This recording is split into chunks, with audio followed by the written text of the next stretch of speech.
Hi, my name is Brother John Eustace, and I'm a Viatorian, also known as the Clerics of St. Viator. We are a religious congregation of brothers and priests, and we also have lay associates who are men and women who are a part of this mission. So, part of our mission, or our main mission, is to proclaim Jesus Christ and his gospel and to raise up communities where faith is lived, deepened, and celebrated. And primarily, you'll find us working in parishes and schools, but not limited to that only. We're also working with immigrants. Some of our men have worked in retreat settings and a variety of different areas. So again, I'm Brother John Eustace. I am the director of Vocation Ministry for the Viatorians. I have been in vows for 15, almost 16 years. And I also serve a dual role, as most vocation directors do. I serve a dual role at St. Viator High School in Arlington Heights, Illinois, about 25 miles northwest of downtown Chicago. And I am the vice president of Viatorian Identity and Mission. My name's Dan Masterton. I'm the assistant vocation minister with Brother John for the Viatorians. Our province center is here in Arlington Heights beside the high school. And I come to this ministry with 10 years experience in pastoral ministry, primarily in Catholic high schools. And to get our presentation started today, John wants to share a little bit of his experience working with our high school students here. Yeah, so about 2.5 years ago, when I came and started working at St. Viator High School in this role, the dual role too with vocations, I was walking down the hallway and I re-encountered a student I knew when he was a freshman, and now he was a senior. And as you can imagine, seniors are always working on or trying to figure out where they're going to go to school. They do an ungodly number of applications to however many schools. And so I was having a conversation with this young man, and he said where he was looking at going, and I asked, "Oh, how is God a part of your discernment, or how is God a part of this process for you?" Now, this was a young man who was very involved in campus ministry, had been a retreat leader, had been involved in liturgies. He looked at me like I had 6 heads. Like, why would I ever think of that? So this is one of the things that I think is essential in Catholic education. We've had this young man here for 3.5 years almost, and we've missed the opportunity to teach him how to discern. We've missed the opportunity to help him to naturally say, whenever he's making any decision in life, hey, where is God in this for me? So that's what we're inviting you to through this talk is how do we more effectively integrate vocation, both vocation in the small sense and in the large sense, and discernment into the 4-year experience for high school students. So to help get things started, we want to reestablish some larger points of vocation so we understand it, yes, as something that's meant for people who might seriously consider religious life or priesthood, but also as something that's relevant to any person of faith or anyone who's trying to understand what God might be inviting them to. So first of all, we want to remind everyone that baptism calls all of us to holiness universally. Sometimes we think of holiness as some kind of far off or difficult concept, but in reality, all of us are called to holiness. For us just to be is to be holy. For us just to be is to be loved by God. Holiness isn't meant to be a far off, inaccessible thing. It's just being aware that we're children of God and that God loves each of us. And we're all called to that just by means of our baptism. Part of our baptism is an understanding that we become part of Christ and we become sons and daughters who belong to God and are part of the church. So an easy way to think of that is that we're all part of someone and something bigger than ourselves. And so part of this is that all of us could have a better understanding that just by our baptism, whether we discern religious life and priesthood or feel that God's inviting us to single life or marriage and family life, that we're all called to this holiness simply by means of being baptized into Christ. Secondly, discernment and vocations aren't only about priesthood and religious life. Sometimes the word vocation has a connotation that's linked very closely with priesthood and priesthood only. And maybe that comes from past practice, but it doesn't have to continue being true today. Vocation is meant to describe a calling that any of us can have to any of these expressions in any of these states of life. So it begins with the universal call to holiness that all of us have in baptism, and then it continues with our discernment of our state of life, whether single, married, professed or ordained to religious life or priesthood, and then it finds more specific expressions. So one way to think of this is almost like a funnel. It starts with all of us being baptized into Christ. It narrows slightly through the state of life that we feel called to. First, all of us as single people, and then later as a married or perhaps religious or ordained. Then we find our particular vocation, that thing that we feel called to, whether it's being an educator, a pastoral minister, a nurse, a doctor, any number of things. And then even within that, how does your vocation express itself through the things that you pursue and practice in your job, in your career, and in your life?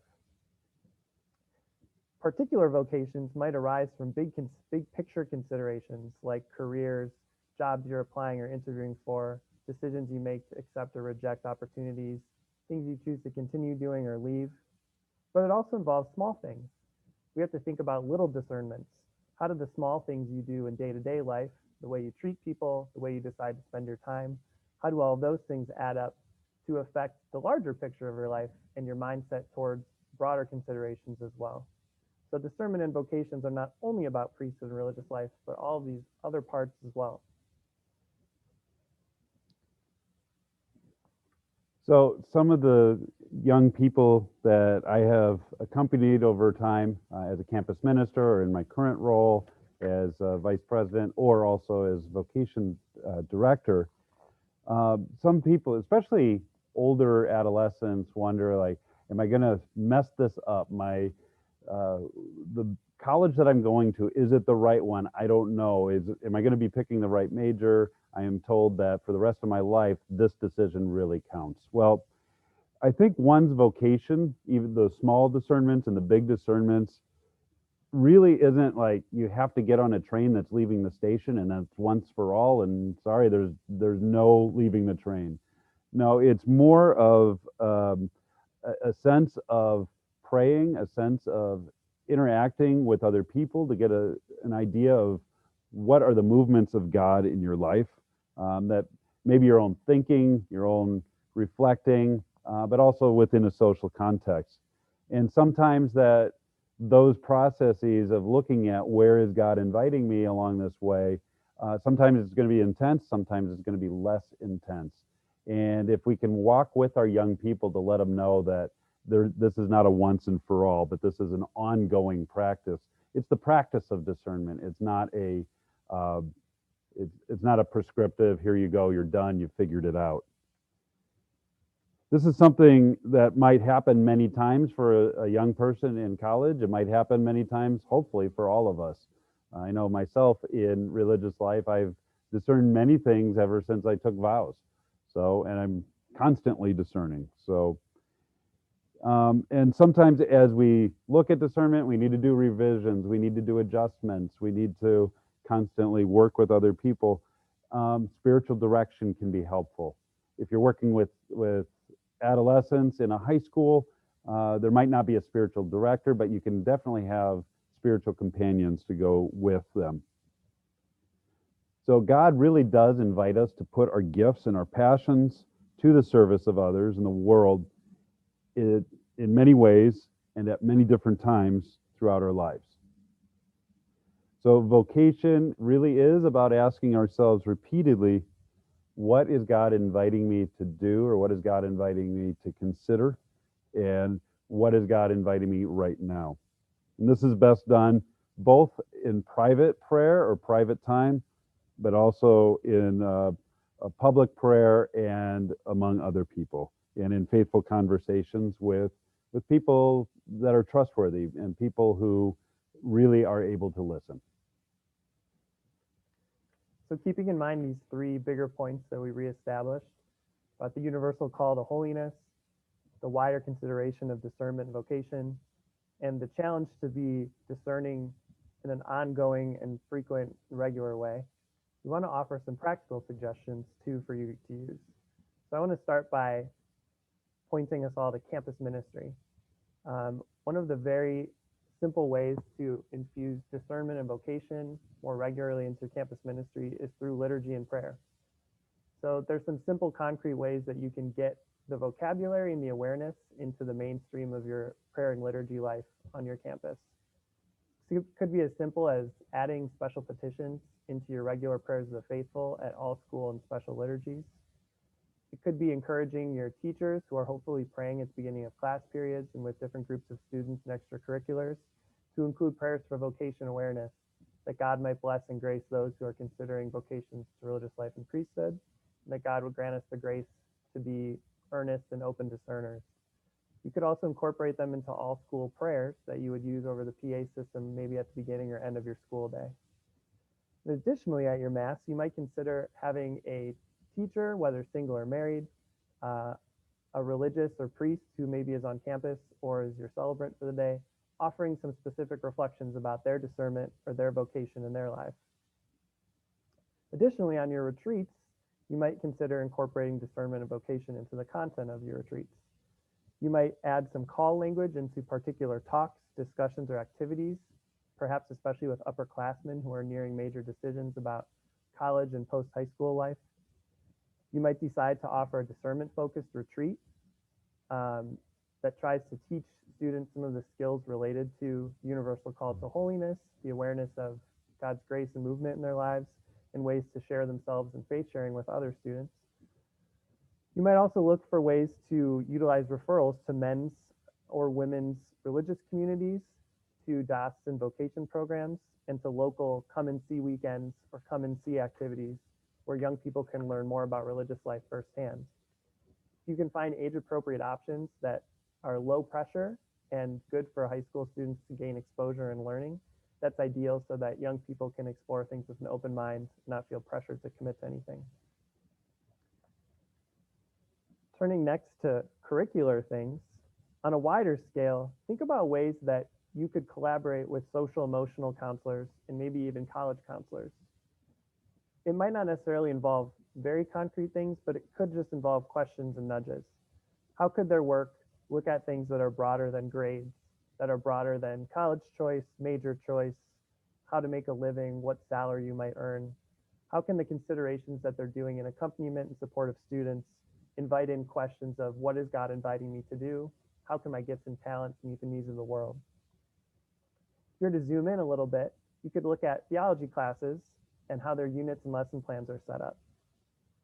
You could certainly do some work on the states of life and look at the different areas of single, married, and family life, and professed and ordained life. You could also delve into more specific projects that are more immersive. One way you could do this is by inviting a faith sharing component into your theology class. You could structure an interview and discussion where students are challenged to explore their own discernment and vocation, both personally and through the input and compliments and feedback of their peers. So for instance, in this activity, you would have a small group of students put one person on a hot seat, and that person would start by naming a few of their gifts. The other members of the group could affirm them by adding a few more gifts they've witnessed in that student.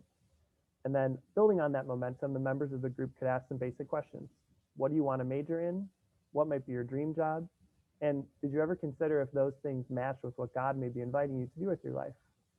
From there, you could challenge students to do a processing reflection or to do summaries based on what it was like to listen and walk with another student through the conversation. Another much more immersive version of this is an activity I call the Family Life Project. What you see on the slide is a version of it that I made for students in Chicago when I taught at a school that's in the city. And what you do is you take a few different ideas for areas of the city, jobs that students could potentially do later in life, different family shapes in terms of ages and engagement for children in terms of where they go to school, what clubs or groups they're involved in, and then family management tasks like building a budget, choosing where to live, how expensive of a house you can afford for rent or owning, and trying to challenge students to formulate a plan as to how they would manage a family so they can get a sense of what it's like to be the head of a household. This can be a really good activity because it immerses students in something that they maybe haven't thought about with full fairness and confronting all of those realities, and it might give them a bit more reality as to what it might be like for different scenarios. It's great to do it random, but you do have to be sensitive to the different things that students may be facing at home and be prepared for some tough questions that may arise. Thanks, Dan.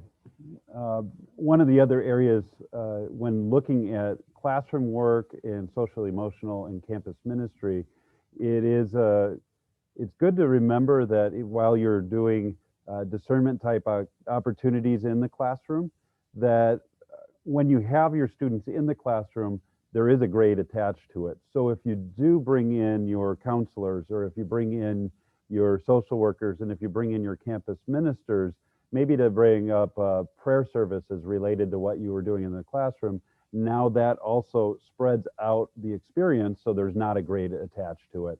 And that might happen in the retreats or in the liturgies as well.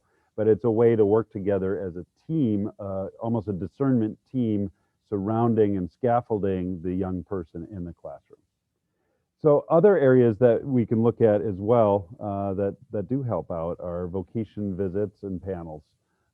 So different kinds of vocation visits. First of all, when you invite people in, whether it's a religious brother like myself or a sister, a deacon, a priest, or you could even looking at the different states in life too, married people, single people, etc. You invite each person to come in and do a short witness, like a 5 to 10 minute thing. I've been involved in ones where you are in a chapel or in a large group space where you do a round robin. So maybe I'm sitting there as a religious and I have 5 or 6 students around me, and it's almost like speed dating in a way, where rapid fire, here's my story, and you allow questions. Or in more modern times, we've had people, brothers, sisters, priests, etc., video themselves, and it was able to go into the classroom. And then one person, such as myself, could go into the classroom, have a real live person there to talk with them. What's important, though, is that you leave ample time for the students to ask questions. If you are going to invite people in, I would suggest that before the religious or whoever is coming in to speak, have your students pre-think of questions. Have them write them down, because sometimes an intimidating person like me, I'm 6'5", so people are usually looking at that, going, wow, how tall are you? That shock is no longer a part of it, but they have written something down, and if they want to ask that question, still it is there, and then that just kind of speeds up the process. So you can work with local parishes or local religious communities. Sometimes the diocesan offices will have like a vocation association that automatically connects you in. I know Chicago does, Joliet in Illinois does. A lot of places do have that. And then maybe consider a follow-up visit with 1 or 2 other people with a class, or more open style, longer experience of question and answer or storytelling from the individual. Another option too is looking at the possibility of a vocation fair. So there's a lot of ways of doing this, but one of the ways is you set it up in a gym. You have a variety of religious communities or diocesan priests there, and students have a list, like a scavenger hunt, a list of things to do. Maybe each religious congregation submits a whole bunch of facts, like the year they were founded or what country they were founded in, like the Viatorians, 1831, near Lyon, France. And students are going around and have to ask the vocation people the questions to get the answer. Or maybe part of their assignment could be to take a selfie with a sister in a habit, or a priest in a collar, or any such thing. You could be as creative as you would want to be. Again, you do the vocation fair, perhaps a scavenger hunt type of idea, and then make sure you have time in class to process the experience. And what did you notice? What came out? What did you see the differences among the different people who were there? What were some of the similarities? So just really briefly, I'm going to go back to a classroom visit. One of the favorite things that I like to do is take the call of Samuel. And What's wonderful about it is you don't need to look it up on the internet. You just open the Bible and you find it, and you can narrate the story. And so you have Samuel, who's a young person in the temple. You have Eli, who's the older priest, who's the mentor, and then you have God. So normally what I do is I say I need 3 actors, and depending on the age group, well, actually every age group, at least from kindergarten through 8th grade, are really ready to say, pick me, pick me. So then I say, okay, I need a Samuel. Okay, a kid raises their hand. Doesn't matter if they're a boy or a girl. I need an Eli. Okay, Eli, you're old. Okay, you got to remember you're old. And then I need God, and usually they're really happy to be God. And so then I just read the story and I narrate it. And so the story is Samuel is sleeping in the temple, and Eli is sleeping in the temple, and then God calls Samuel. So I'll whisper to God and say, yell out really loud, call Samuel. And my favorite one was in an inner city school in Chicago, and this little girl goes, "Hey, Samuel!" And Samuel wakes up, and I narrate it. Samuel, wake up. Okay. Samuel runs to Eli, thinking it was Eli, and says, "Eli, you called me." So the kid runs over to Eli and says, "You called me." And then I narrate again. Eli says, "No, I didn't. Go back to sleep." And so it's great. You see these kids really getting into it. And so not only the kids who are the actors are getting into the whole scene, but all of their classmates are as well. And then at the end of the experience, we break it down. We look at it and say, okay, what happened? And they're able to say, well, God was calling Samuel. Oh, was he? Was Samuel able to understand it was God? No. How did you know? Well, Samuel got up and went to Eli. It's just a great way to, as any teacher knows, the more you're able to involve the kid in the story, the student in the story, the more they're able to grab from it. And then they're able to ask more questions, and you can share your own vocation story, or maybe you have your panel there. One of my favorite questions from a kid after all of this, he kind of looks at me and raises his hand. Brother John. So, yeah. He says, can brothers play video games? And I go, yeah, I think so. He goes, cool, I'm in. Anyway, it's just a hook to get them in. I'm sure there's a lot of other different ways of doing this. And when you think about how to approach a group of students, whether a classroom or a larger group of 2 or 3 or 4 classes all together, you always are thinking of ways you can differentiate the experience and do some things that are kinetic, interactive, discussion, multimedia. One of the things we like to do is look to some pre-recorded videos as a way of bringing in another voice who can talk to vocation, discernment, awareness of God's invitation. There's a lot of good ones out there. In terms of Viatorians, we have a few videos that we've made that we really like, and so we just want to share a little bit of one of ours where some of our men are talking about how they came to understand God's invitation for them.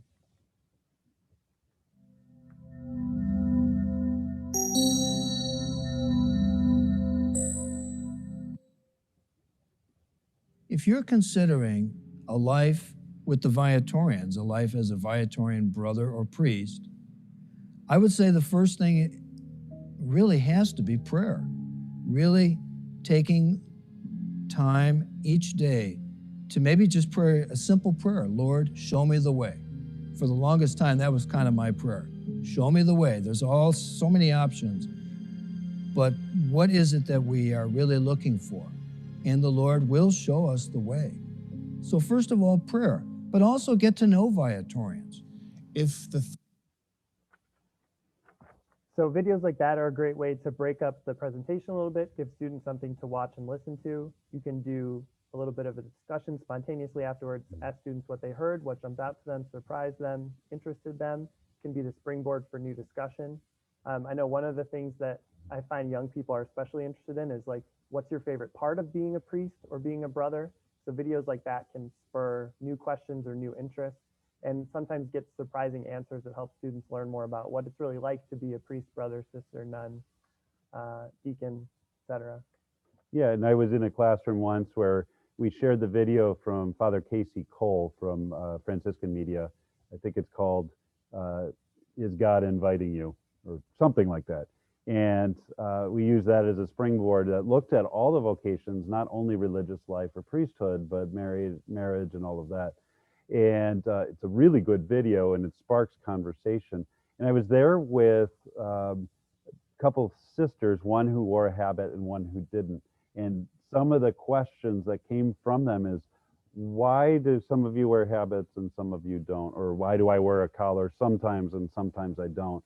And it's just an enriching experience, not only for the student, but for the teacher as well.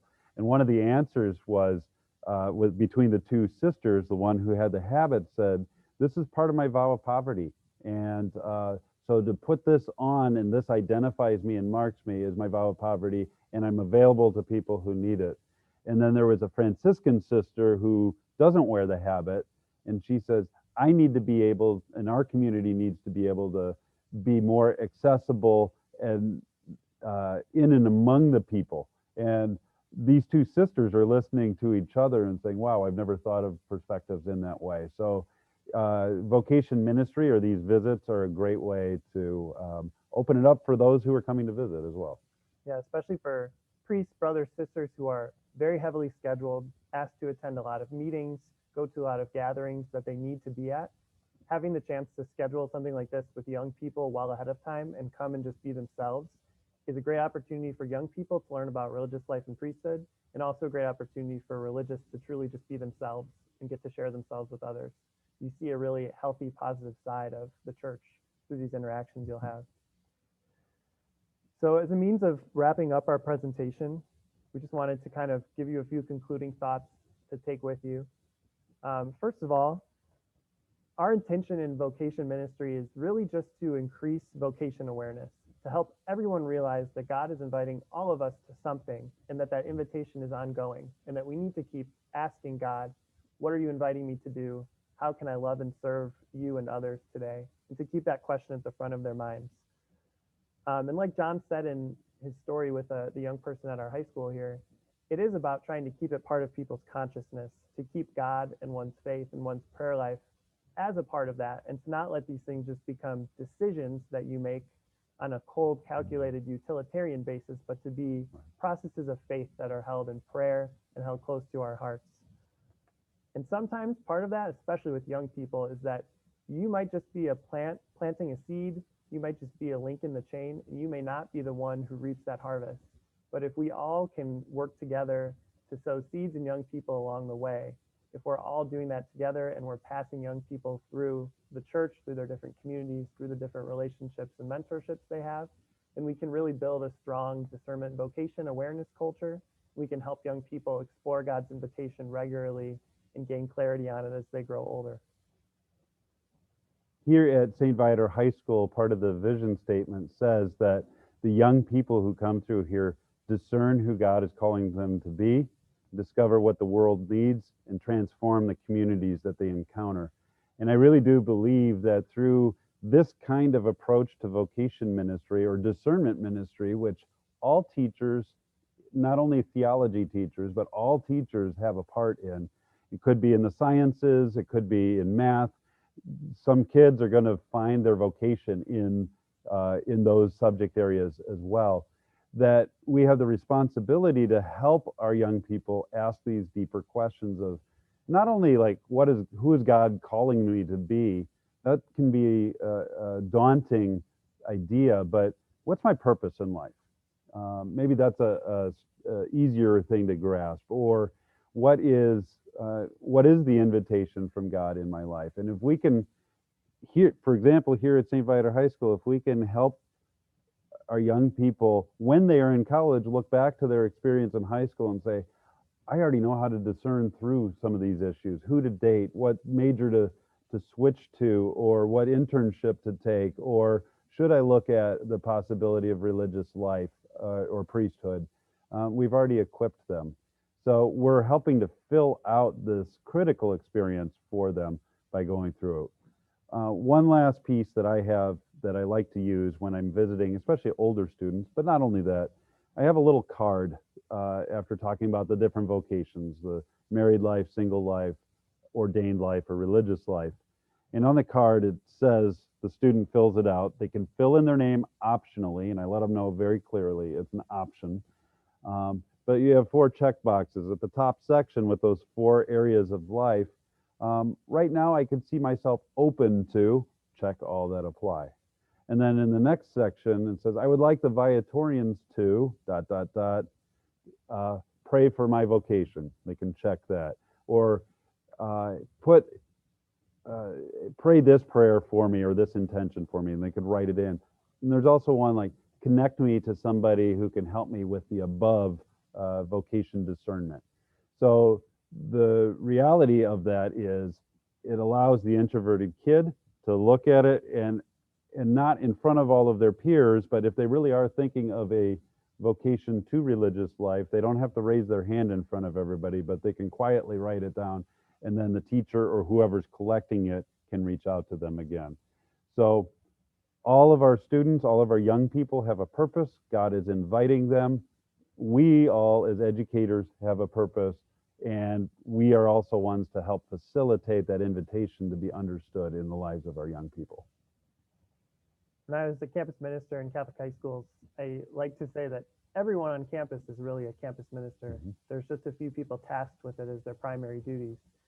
Across the church, we really are all called to be vocation ministers to our friends and family and to the people in our communities, but also having an awareness of it for ourselves and for our own invitation.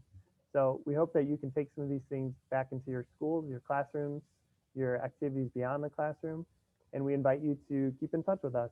If something we said today piqued an interest in you and you'd like to have a further conversation, we'd be happy to hear from you. Our email is vocations@viatorians.com.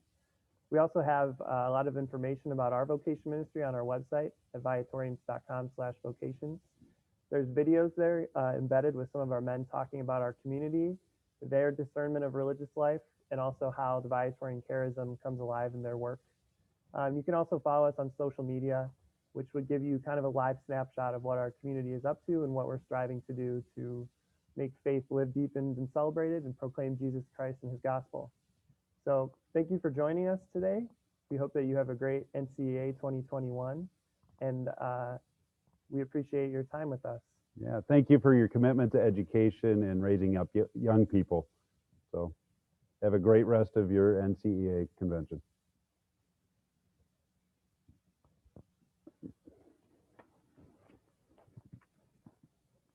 Perfect.